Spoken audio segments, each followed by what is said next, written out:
Regardez, il a réussi à me ramener moi sur sa chaîne. C'est? Patsy est une enfant qui a vécu très longtemps. C'est une enfant qui a vécu très longtemps. Je me suis senti très seul. J'ai vraiment détesté. Je t'avoue qu'au début, je me suis pas senti hyper bien. Je me disais comment je me sors un peu de cette situation. Il y aurait des rumeurs que tu aurais demandé au patron de te mettre sur le bloc. Pourquoi? Alors, je me suis déjà expliqué parce que c'est quelque chose qu'on voit pas du tout au montage. Si vous pouvez organiser un truc pour que je parte, ça m'arrangerait parce que là, je peux pas, tu vois. Je me retrouve à rentrer dans une maison où dès le premier jour, tout le monde veut m'éliminer. Le consensus général, c'est de m'éliminer. Fous-moi sur le bloc et maintenant, viens, on peut parler. Voilà, j'ai gagné. Peut-être la chose la plus importante dans une vie, c'est des amis.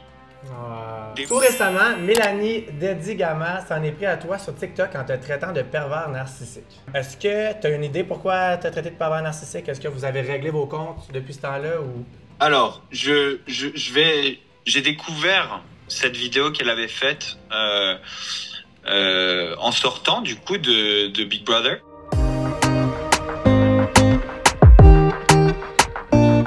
Salut les chums, bienvenue cette semaine au premier épisode de Big Brother sans filtre avec le premier exclu Bastos. Salut! Salut Rémi! Comment tu vas? Bah ça va bien, de retour en France, bien arrivé, bien atterri, pas encore reposé, toujours décalé. C'est clair, ouais. C'est 6 heures de décalage quand même, ça va te prendre quelques jours. Ouais. Ouais. Puis, mais ça va aller. T'as pas perdu trop de temps pour retourner en France? Le froid du Québec t'a fait peur un peu? Ça m'a pas fait peur, hein. Moi j'aime bien le froid, ça me dérangeait pas. C'est un peu décevant quand même, tu vois. Ouais, c'est ça, tu voulais retourner dans tes trucs à toi, puis t'étais déçu. Oui, voilà, le truc c'est que si j'étais resté plus longtemps dans le show, j'aurais loupé de toute façon la Fashion Week, j'aurais loupé pas mal de travail, et du coup, ça aurait pas été un problème de rester une semaine ou deux de plus pour visiter le Québec. Malheureusement, là, en finissant si tôt, du coup, paradoxalement, ça voulait dire que je pouvais rattraper des trucs et qu'il fallait que je rentre vite pour participer à tous les projets que j'avais si jamais ça marchait pas, tu vois. Ouais, je comprends. Bon, au moins, tu n'as pas perdu tous ces projets-là, fait que on se console comme on peut. Exactement. Voilà, c'est ça, on se console comme on peut. Là, tu comprends bien mon accent, là, tu t'es rendu habitué. Ouais, ça y est, là, je suis rodé. Au début, est-ce que tu étais confus? Ils parlaient puis tu étais comme, qu'est-ce qu'ils disent? Ou pas du tout? Ça a été un peu dur au début, mais je t'avoue que je m'étais entraîné. Wow. J'avais regardé une série et puis un peu des films, tu vois. Et je m'étais habitué à l'avance à l'accent et puis à quelques mots. Ok, good job. Aujourd'hui, on a des questions du public, des fans de Big Brother, des questions croustillantes qui vont te faire frémousser. Donc, est-ce que tu es prêt à répondre à ça en toute honnêteté et en toute transparence? Bien sûr. Ouais. Quoi, je dois dire je le jure? Ouais, c'est ça. Ah oui, je voulais savoir avant, comment tu as trouvé le Québec pour le peu de temps que tu as été? Est-ce que tu as aimé ton expérience? C'est la première fois que tu venais au Québec, hein? Ouais, moi, je voyage énormément. Et quand je voyage, en général, ce qui me séduit, c'est les gens. Ouais. Et, ou pas. Tu vois ce que je veux dire? Soit ça me séduit, ça me séduit pas. Et c'est ça que j'ai trouvé vraiment agréable au Québec. La gentillesse, la bienveillance, le sourire. Tu sais, on est en France dans une période un petit peu difficile. Ouais. Avec beaucoup de frustration, beaucoup de haine, beaucoup de problèmes. Et ça fait du bien d'être au contact de plus de gentillesse. Tu vois, tout simplement. Plus de gentillesse. Et c'est un truc qui m'a fait énormément de bien et qui me donne énormément envie de revenir. Ben oui, j'espère que tu vas revenir, là. On veut que tu reviennes. Le Québec, t'as vraiment aimé. Je sais pas si t'es au courant, mais les gens demandaient une twist pour te faire revenir dans l'émission. Le public t'a vraiment aimé. Donc, t'as pas le choix de revenir. J'ai reçu une vague d'amour énorme. Ouais. Et j'en profite pour remercier tous les gens qui ont témoigné cet amour là dernièrement. Ça me fait hyper plaisir. Ça veut dire que finalement, c'est réciproque. Mais voilà, exact. Comment ça s'est passé ton approche de Big Brother? Est-ce que c'est la production qui t'a approché? C'est quoi le processus de sélection? Comment c'est arrivé, tout ça? C'est la prod qui m'a appelé, je crois que c'était en novembre, pour me proposer le projet. Je t'avoue que moi, à ce moment-là, je venais de finir de tourner Les Apprentis Aventuriers, qui vont sortir là en France le 22 janvier. Et j'avais décidé que je prenais ma retraite. Ouais, j'ai vu ça. De télé-réalité, que Les Apprentis Aventuriers, c'était ma dernière. Et je me suis dit, bon, écoute, c'est pas en France. C'est l'occasion de découvrir un pays dans lequel j'ai jamais été, de découvrir une culture que je connais pas. Tu sais quoi? Je vais faire ça. En plus de ça, c'est pas télé-réalité comme nous on l'entend en France, Non, tu vois. ça. Je serai le seul Français, il y aura personne que je connais déjà. Je me suis dit, allez, je me laisse tenter et ce sera celle-là ma dernière en fait. OK. Fait que là, ça va être ta dernière pour vrai, là. Oui, oui, là j'arrête complètement. La retraite de Bastos. C'est ça. Sauf s'ils te demandent de revenir pour un All-Stars de Big Brother, t'as pas le choix, là. Ouais, on m'en a déjà parlé, mais après, je trouve que All Star de Big Brother, j'aurais pas vraiment la légitimité dans le sens où on peut pas dire que j'ai fait le meilleur jeu de l'histoire, quoi. Ben là, arrête. Ouais, non, c'est sûr que j'avoue. Est-ce que tu avais une stratégie dans l'aventure ou c'était vraiment, ou tu savais vraiment pas dans quoi tu t'embarquais? Alors, il y a beaucoup de gens qui ont cru ça. Ouais. Moi, j'avais vraiment pas de stratégie. C'est-à-dire que en ce moment, étant donné que je prends ma retraite de télé-réalité, étant donné que je me calme un peu sur certaines directions sur YouTube, je suis dans un gros changement. Et du coup, j'ai énormément de travail. Je bosse sur plusieurs boîtes où c'est pas des activités qui sont exposées. Voilà, c'est plus à l'ombre des projecteurs. Et du coup, j'ai vraiment pas eu de temps pour me préparer et pour lire les règles du jeu. Et je me suis dit, je découvrirai ça en arrivant. Je me dis, ça doit pas être bien difficile. J'y arriverai et ça ira. Par contre, là où je voulais me préparer, c'était à rencontrer des gens. Ouais. Moi, tu vois, comme je t'ai dit tout à l'heure, quand on me le propose, c'est surtout le fait que ce soit un pays où j'ai jamais été, c'est surtout le fait que ce soit une culture à découvrir, c'est surtout... Et du coup, bah, je me suis préparé sur l'accent, sur, tu vois, en regardant des séries, etc. Mais je me suis pas préparé sur le jeu. C'était un peu moins le jeu qui m'intéressait. C'était en numéro 2, le jeu, tu vois. Donc, il était vraiment vrai que je ne connaissais rien. Ouais. Mais OK, Big Brother, c'était pas stratégie, c'est difficile, c'est vraiment un jeu de stratégie. C'est social aussi, donc c'est bon que tu avais ce côté-là, mais malheureusement, il faut faire les deux. Voilà, c'est ça. Et je pensais que le social suffirait d'une certaine manière, dans le sens où, étant donné que je venais avec des intentions hyper positives, je me disais, je vais être moi-même, je vais rencontrer les gens et j'imagine qu'avec le temps, je vais me faire des amis qui vont devenir mes alliés. Ça fait du sens, mais c'est sûr que je pense que ça a été un désavantage que personne ne te connaissait vraiment. C'est sûr que ça l'a pas aidé, je pense. Voilà, c'est ça, parce que y en a d'autres qui ont tâtonné sur quelques stratégies, mais qui n'ont pas fait beaucoup plus que moi, et qui pourtant vont avoir le temps de... tu vois ce que je veux dire, d'apprendre à connaître tout le monde et de faire partie d'une vraie alliance et pas d'une alliance du n'importe quoi, de dès qu'on rentre, on se met en alliance avec dans 4 collectifs différents et on est en même temps son propre ami et son propre ennemi. Ouais, c'est ça. Je pense pas être, comment dire, celui qui est le moins taffé en arrivant, tu vois, et pourtant je suis quand même sorti. Ouais. Après, tu sais, je connais aussi moi ce genre, bon, pas exactement ce genre de télé-réalité puisque j'ai jamais fait une télé-réalité purement politique, tu vois, purement juste alliance. Mais tout le monde veut sauver sa peau et c'est le game, tu vois. Et du coup, dès que tu as une opportunité pour mettre quelqu'un au lieu de toi, tout le monde se jette dessus. Et tu vois, ça peut faire un peu tout se contraint. Mais en fait, c'est le jeu et je leur en veux pas du tout. C'est le jeu, on essaye de sauver sa peau. S'il y a quelqu'un qui sort du lot, tu vois, rien que dire il a beaucoup d'expérience, donc il fait peur, c'est un argument hyper valable. Exact, ouais.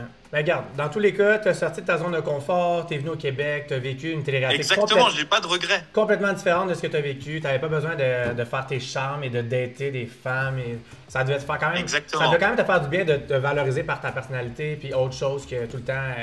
Tu comprends ce que je veux dire? Voilà. Bon, le problème, c'est que si tu sors au bout d'une semaine, on se dit, il est meilleur dans les dramas et le charme que dans autre chose. C'est clair, c'est sûr qu'il a vu comme ça.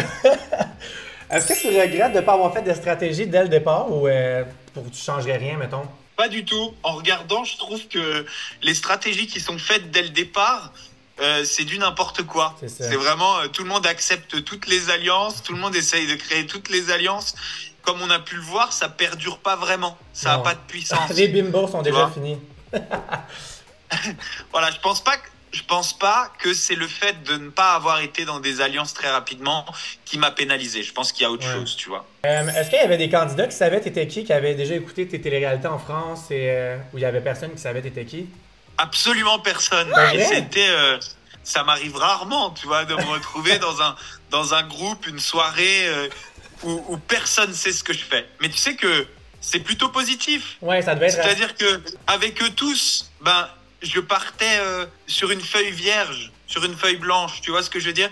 C'est comme aujourd'hui, tu vois, quand je rencontre des filles dans ma vie affective, je préfère qu'une femme ne sache pas qui je suis plutôt qu'elle sache. Tu vois? Parce que ça enlève tous les préjugés. Tellement. Et finalement, il ne reste que moi, que ma personne, tu vois, et c'est ça qui me fait kiffer. Amen. Pour vrai, je suis vraiment d'accord. Mais moi, je fais juste des vidéos sur YouTube, puis j'aime mieux que les gens n'aient jamais écouté mes vidéos, puis qu'ils n'avaient pas d'idées préconçues avant de me rencontrer. Voilà, donc tu sais de quoi je parle. Ben oui, je comprends. Ah, j'ai une bonne question, là. J'espère que tu es prêt à celle-là. Il y aurait des rumeurs que tu aurais demandé au patron de te mettre sur le bloc. Pourquoi? Alors, je me suis déjà expliqué parce que c'est quelque chose qu'on voit pas du tout au montage. Et c'est pas juste cette scène, mais c'est énormément de scènes où les gens viennent me le demander. Donc je vais t'expliquer ce qui s'est passé. Moi, j'ai fait beaucoup de télé-réalité déjà. Ok, donc on a des codes entre nous que une fois de temps en temps, on peut se faire passer un message en cachant un peu notre micro. Bon, d'une part, ça permet que ce soit pas forcément entendu, mais en général, c'est entendu et on le sait. Mais ça veut dire surtout, quand on s'adresse à la personne, que c'est un truc qu'on garde entre nous. C'est-à-dire, je cache mon micro, je suis en train de te faire une faveur, je suis en train de te dire un truc pour toi, ne le raconte pas aux autres. Alors malheureusement, ça a été un peu un réflexe pour moi, mais le pauvre Patrick, il a jamais fait de télé-réalité et je lui en veux pas du tout. Mais du coup, il a entendu ça et il a été le raconter à tout le monde. Ou au moins à quelques personnes qui l'ont raconté derrière, etc. Du coup, on s'est retrouvé avec une semaine avec des gens qui venaient me poser la question de trucs là-dessus, tu vois. Qu'est-ce que tu lui as dit en cachant ton micro? Qu'est-ce que tu lui as dit en cachant ton micro? Est-ce que c'est vrai que tu lui as dit que tu voulais partir? Est-ce que c'est vrai que tu lui as dit que tu voulais partir? Et tous ces trucs-là, bien sûr, c'est pas possible que ça soit monté en télé-réalité. Attention, je suis pas en train de dire que le show fait du fake. C'est pas du tout le cas. Non. Mais c'est pas possible. Il y a pas d'histoire, tu vois. Maintenant, ce qui s'est passé pour moi, c'est que je me retrouve à rentrer dans une maison où dès le premier jour, tout le monde veut m'éliminer. Le consensus général, c'est de m'éliminer. Chose que je leur reproche pas du tout. Le problème, c'est que moi, mon objectif en venant là, comme je t'ai dit, c'est rencontrer des gens et passer du temps et apprendre à les connaître, etc. et passer un bon moment. Et 2, le jeu. Et je sais que tout le monde veut m'éliminer. Et là, je commence à me rendre compte que quand j'entre dans une pièce, non pas par méchanceté, non pas pour m'isoler ou quoi que ce soit, mais par peur de paraître hypocrite, il y a des gens, beaucoup, la plupart, qui, sachant qu'ils vont m'éliminer, veulent pas trop passer de temps avec moi, veulent pas se rapprocher trop de moi, parce que qu'est-ce qui va se passer si je deviens ami avec lui et qu'après je dois l'éliminer? Je vais passer pour un hypocrite. Et à plein de reprises, j'essaye de parler à des gens, j'essaye de communiquer, et vraiment pas en termes d'alliance, mais juste de me rapprocher, de faire connaissance, etc. Et je sens que les gens sont fuyants. Je veux dire, c'est quelque chose que je peux comprendre. C'est-à-dire, moi, je vais pas chercher à me rapprocher de quelqu'un à qui je risque de faire du mal, parce que finalement, ça peut faire de la peine. Tu vois? Du coup, j'ai envie de mettre fin à cette situation. Non pas forcément au jeu, mais à la situation de on veut pas trop me parler. Parce que si de toute façon je me fais éliminer, ou s'il y a de grandes chances que je me fasse éliminer, j'ai pas envie d'être venu une semaine là et avoir finalement eu le temps de connecter avec personne. Donc du coup, un soir, je me retrouve à l'écart avec Patrick et je veux lui faire comprendre que c'est pas grave s'il me met sur le bloc. Tu vois, comme ça, fous-moi sur le bloc et maintenant viens, on peut parler, on peut discuter. De toute façon, je sais que c'est le consensus. Ce que j'avais envie, c'était de faire comprendre à Patrick, entre autres, parce que Patrick, c'était le plus fuyant avec moi. Tu vois, vraiment hyper fuyant, même quand il y a une séquence où je suis dans sa chambre et où on discute. Et je suis là, et le mec ne me regarde même pas dans les yeux, à un seul moment, tu vois. Et ça se voit pas forcément au montage, parce que tu vois une personne, tu vois l'autre, etc. Et moi, ça me fait de la peine. Non pas que je pense qu'il est méchant, mais voilà, t'as l'intention d'essayer de me virer. Mais viens, on discute. Ouais. Et du coup, je lui dis, t'inquiète, c'est pas grave, tu vois. T'inquiète, vas-y. Je lui dis pas du tout ça en mode, parce que j'ai vu qu'il y a des rumeurs qui sont sorties, comme quoi j'avais demandé à partir, et si j'ai besoin de partir, tu sais à qui je vais le demander. Je vais pas le demander à Patrick, je vais le demander à la prod. Écoutez, voilà, j'ai envie de partir. Si vous pouvez organiser un truc pour que je parte, ça m'arrangerait parce que là, je peux pas, tu vois. Donc, tu as juste laissé sous-entendre que ça te dérangeait pas. Vas-y, mets-moi sur le bloc. Voilà. On passe à un autre sujet. Vas-y, je sais. C'est ça, ok. Exactement. Je sais qu'il y a une alliance contre moi. Je vous en veux pas. Ouais. Vas-y, mets-moi sur le bloc et viens, on discute. Et tu sais quoi? Ça a marché. Le lendemain, Pat, il faisait un barbecue et j'étais avec lui au barbecue. On a discuté pendant une demi-heure, 3/4 d'heure. On a parlé famille, on a parlé enfants, on a parlé tout ça. Okay. Et je me suis dit, yes, tu vois, parce que c'est pour ça que je suis venu. C'est pour rencontrer ces gens-là. C'est pour être au contact d'une culture. C'est pour être au contact de gens. Voilà. Et je te jure qu'à partir du moment où je fais ça, malheureusement, ce bruit n'aurait pas dû courir. Il a couru, tu vois, c'est-à-dire que lui, il l'a dit. Bon, je lui en veux pas, il n'a pas l'habitude, etc. Les gens, en se disant, bon, bah, peut-être que Bastos, du coup, il est OK qu'on l'élimine, donc, il va pas nous en vouloir, donc, on peut, du coup, connecter avec lui. Je te promets que dès le lendemain, ma vie a changé dans la maison. OK. Ah. C'est intéressant. J'ai commencé à me faire des amis autres que Patsy, avec qui j'étais le seul. Enfin, c'était la seule avec qui je pouvais connecter jusque-là. Je te promets. Et à partir de là, tout le monde est devenu ami avec moi au point de vraiment hésiter à honorer l'engagement de l'Alliance. Et grâce à ça, j'ai même failli être sauvé. Tu vois un peu la manière dont ça se déroule. Du coup, c'est sûr qu'il y a eu des rumeurs un petit peu comme quoi. Moi, j'ai même vu des trucs du genre. Bastos, il écrivait à sa copine. Non, c'est ça. Attends, j'allais dans mes notes. J'ai une rumeur comme quoi que t'as voulu quitter parce que t'as une nouvelle copine, supposément. Voilà. C'est pas vrai? Il y a toute une rumeur qui est sortie, comme quoi j'écrivais à ma copine, comme quoi je voulais partir, comme quoi je suis parti parce qu'elle me manquait. C'est tout faux. Ah non, c'est pas vrai, ok. Non, c'est tout faux. J'écrivais, oui, mais j'écrivais parce que je t'avoue qu'au début, je me suis pas senti hyper bien. Je me disais comment je me sors un peu de cette situation. Et je me suis dit, vas-y, je pose un peu mes pensées. Je te promets que je me suis senti seul. Ah, je comprends. Hein. Bon, il y a le côté, ils ont tous un peu décidé de m'éliminer, donc maintenant ils veulent pas rentrer dans le trop perso avec moi, etc. Ce que je comprends. Et puis il y a aussi le côté où tous ces gens, pour la plupart, viennent un peu du même milieu. Il y a beaucoup d'humoristes, etc. Et ils ont plein de références dans leurs conversations, dans la journée, que moi, j'ai pas. Tu vois, il y a des blagues sur des choses d'une culture que j'ai pas forcément.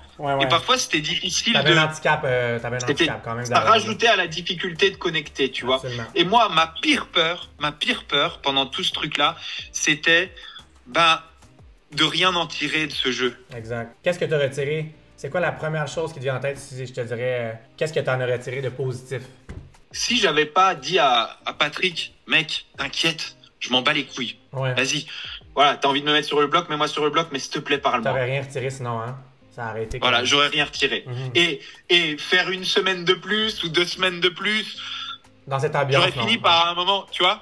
Mais si je peux pas connecter avec les gens, même si j'avais réussi à me protéger, tu vois, par exemple, en gagnant le veto, j'aurais été sur la sellette la semaine d'après, j'aurais rien retiré, parce que ça aurait été pareil pendant 2 semaines. En fait, ce que j'ai tiré, c'est que du coup, j'ai connecté avec des gens. Du coup, j'ai eu des vraies conversations. Tu vois ce que je veux dire? Je les ai connus, ces gens, et je peux dire que je les ai connus. Tu sais, tu fais un voyage. Peut-être que tu seras pas proche de plus que... Un voyage de 2 semaines, tu seras pas proche de plus que 10-15 personnes. Et là, je les ai rencontrés, ces 10-15 personnes. Et en plus de ça, ces 10-15 personnes qui ont fait des grandes choses, qui sont admirables. Tu vois ce que je veux dire? Qui ont une vie de ouf, qui sont des personnalités au Québec. J'ai connecté avec des personnes hyper intéressantes, qui ont un vécu, tu vois ce que je veux dire? Il y en a qui sont retraités d'activités hyper prestigieuses.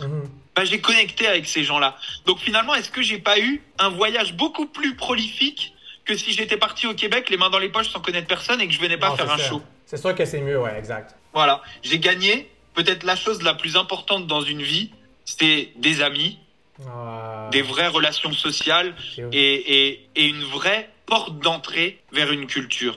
Est-ce que c'est pas la meilleure porte d'entrée vers une culture que de rencontrer les représentants, finalement les célébrités, les représentants de cette culture? Vraiment. Vraiment d'accord. C'est très beau ce que tu dis, puis là je vais briser ça en te demandant si tu avais été patron, quels seraient les 2 candidats que tu aurais mis en danger et pourquoi? Alors, si j'avais été patron, j'aurais mis en danger Barbada en premier. Barbada avec qui je me suis très bien entendu assez vite. C'est un des premiers à venir vers moi. Et en fait, Barbada qui est probablement une des personnes les plus stratèges de ce jeu, les plus capables de mensonges. Et les plus... attention, hein, tout ce que je dis, c'est absolument pas péjoratif. Mais non. C'est sur le jeu. C'est positif dans un jeu comme ça. Hein. Oui. Mais très très bon manipulateur. Okay. Ou manipulatrice, ça dépend quand on parle de lui ou de elle. Ça dépend si c'est talons Exactement. Mais un personnage très fort, c'est de Barbada que je me serais le plus méfié dans la durée. En plus de ça, Barbada, c'est peut-être la seule personne qui m'a menti à moi. Ouais. Et qui mentait plus que juste en face de moi par rapport à de la stratégie, qui mentait en étant capable, Barbada était capable de jouer très proche de moi, tandis que les autres, pour pas paraître hypocrite, fuyaient. Ouais. Barbada n'a jamais fui. Tu vois ce que je veux dire? Barbada venait vers moi. Elle assumait, là. Voilà, Barbada venait vers moi. Donc, personnage très très puissant, très fort. Je me serais énormément méfié et je l'aurais mis sur le bloc. Avec qui? Qui d'autre? Moi, mon objectif, ça aurait été de mettre 2 personnes fortes. Ouais.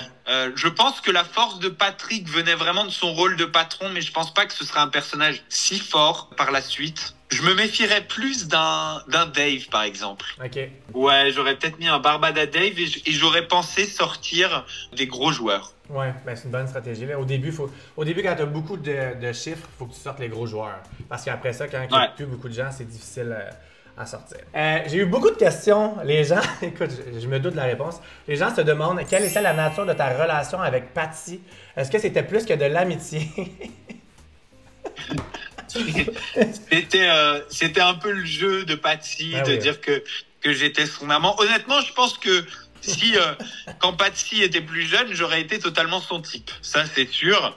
Maintenant, je suis sûr que Patty se faisait pas d'illusions sur la nature de notre amitié, tu vois. Et vraiment, pour moi, ça a été un coup de foudre amical. Et c'était hyper inattendu pour moi parce que j'ai jamais eu de coup de foudre amical avec une personne aussi âgée. Ça m'est jamais arrivé, tu vois. Et en fait, Patty n'est pas une personne âgée.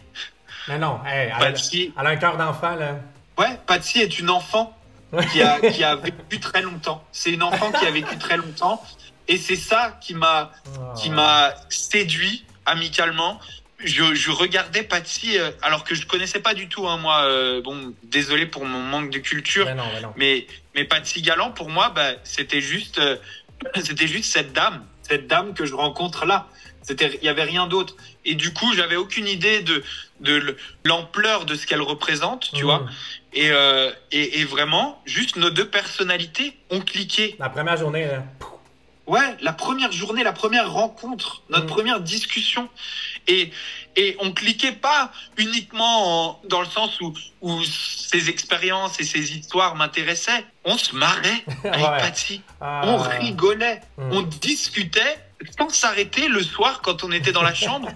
Quand on était chacun dans notre lit, on discutait et puis tu sais, on s'endormait à moitié et puis parfois Patty, elle faisait « Ah oui, et puis, tu vois », et puis elle me racontait un truc. Tu sais, j'avais cette réminiscence un peu des soirées pyjama que tu fais quand t'es gamin, tu sais, avec tes cousins, où on est tous couchés dans la même chambre et puis on a tous encore un truc à dire et puis finalement on finit par jamais dormir. Et c'était comme ça avec Patty. En tout cas, moi, je le dis au nom de tous les téléspectateurs, c'était vraiment beau de vous voir ensemble comme duo. On veut plus de contenu de Bastos et Patty dans le futur, s'il vous plaît, mon rêve. On fait un like sur la vidéo, guys. À Paris. On fait un like sur la vidéo si on veut plus de contenu avec Bastos et Patty. Merci. À venir à Paris, donc on en a déjà parlé, on fera certainement un truc ensemble. Ah ouais, pas le choix de faire une vidéo YouTube avec Patty, là, s'il vous plaît. S'il vous plaît. Il y avait-il une candidate dans la maison? Mais là, je pense que tu as une copine maintenant, right? Tu as une nouvelle copine en ce moment? Non. Non? J'ai pas de copine. T'as pas Non, de copine, ok.